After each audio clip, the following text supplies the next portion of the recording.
ಶಿವನಿಗೆ ಗಂಡು ಮಕ್ಕಳೇ ಅಲ್ಲ, ಹೆಣ್ಣು ಮಕ್ಕಳೂ ಇದ್ದಾರೆ ಅನ್ನೋದು ನಿಮಗೆ ಗೊತ್ತಾ? ಒಮ್ಮೆ ಪರಮಶಿವನು ಪಾರ್ವತೀದೇವಿಯನ್ನು ಕರೆದುಕೊಂಡು ನಂದನವನಕ್ಕೆ ಹೋಗುತ್ತಾನೆ. ಅಲ್ಲಿ ಪಾರ್ವತೀದೇವಿ ಒಂದು ಅದ್ಭುತವಾದ ಮರವನ್ನು ನೋಡಿ ಮಂತ್ರಮುಗ್ಧಳಾಗುತ್ತಾಳೆ. ಆ ಮರವೇ ಕಲ್ಪವೃಕ್ಷ. ಮನಸ್ಸಿನಲ್ಲಿ ಕೀಳಿದ ಯಾವ ಆಸೆಯನ್ನಾದರೂ ನೆರವೇರಿಸುವ ದಿವ್ಯ ಮರ. ಒಂದು ದಿನ ಪರಮೇಶ್ವರನು ಹೊರಗೆ ಹೋಗಿದ್ದಾಗ ಪಾರ್ವತೀದೇವಿ ಒಂಟಿಯಾಗಿರುತ್ತಾಳೆ.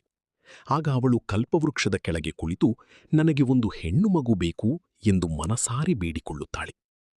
ಅವಳ ಭಕ್ತಿ ಮತ್ತು ಆಸೆಗೆ ಮೆಚ್ಚಿದ ಕಲ್ಪವೃಕ್ಷದ ಅನುಗ್ರಹದಿಂದ ಪಾರ್ವತೀದೇವಿಗೆ ಒಂದು ಸುಂದರ ಹೆಣ್ಣು ಮಗು ಜನ್ಮ ತಾಳುತ್ತದೆ. ಶಿವನು ಇಲ್ಲದ ಸಮಯದಲ್ಲಿ ತನ್ನ ದುಃಖವನ್ನು ಶೋಕವನ್ನು ದೂರ ಮಾಡಿದ್ದರಿಂದ ಅಶೋಕ, ಅಪಾರವಾದ ಸೌಂದರ್ಯದಿಂದ ಕಂಗೊಳಿಸಿದ್ದರಿಂದ ಸುಂದರಿ. ಹೀಗೆ ಅವಳಿಗೆ ಅಶೋಕ ಸುಂದರಿ ಎಂದು ಹೆಸರಿಡುತ್ತಾರೆ. ಮತ್ತೊಮ್ಮೆ ಪಾರ್ವತಿ ಪರಮೇಶ್ವರರ ದಿವ್ಯ ತೇಜಸ್ಸಿನಿಂದ ಹೊರಹೊಮ್ಮಿದ ಜ್ಯೋತಿಯ ರೂಪದಲ್ಲಿ ಇನ್ನೊಂದು ಹೆಣ್ಣು ಮಗು ಅವತರಿಸುತ್ತದೆ. ಅವಳಿ ಜ್ಯೋತಿದೇವಿ. ಉತ್ತರ ಭಾರತದಲ್ಲಿ ಜ್ವಾಲಾಮುಖಿ ದೇವಿಯಾಗಿ ಭಕ್ತಿಯಿಂದ ಪೂಜಿಸಲಾಗುತ್ತದೆ.